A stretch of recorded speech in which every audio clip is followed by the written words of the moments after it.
Hello! দিনটা ছিল দিদির বিয়ের পরের দিন মানে বিদায়ের দিন। অ্যান্ড যেহেতু বিদায়ের দিন মানে অনেকটা দেরি হয়ে গেছিলো সকালবেলা ঘুমের থেকে উঠতে। বিয়ের দিন খুব রাতে ঘুমিয়েছিলাম, প্রায় 2 থেকে 3টের সময়। তো সকালে উঠে তেমন কিছু একটা খাওয়ার ভিডিও করা হয়নি। সকালবেলা উঠে আমি স্নান করে নিয়েছিলাম।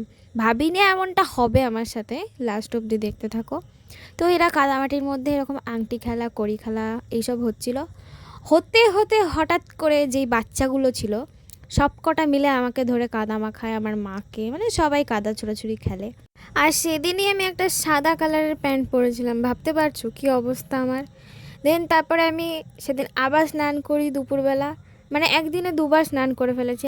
আর তখন ছিল শীতকাল। কথা বলতে বলতে দেখো বিদায়ের সময়ও হয়ে গেছে, সবাই একে একে আশীর্বাদ করলো দিদিকে। সত্যি কথা বলছি, দিদির কান্না দেখে না খুব খারাপ লাগছিল, কারণ আমারও তো একটা দিন আসবে এরকম, অবশ্যই। যতই আমরা ছোটোবেলায় বলি না কেন যে বিয়ে করবো না করবো না, বাট দিদির কান্না দেখে সত্যিই খারাপ লাগছিলো। অবশ্যই পরের দিন দেখা হবে, তবুও খুব খারাপ লাগছিলো। তারপরে দিদিদের গাড়িটা ছেড়ে দিল।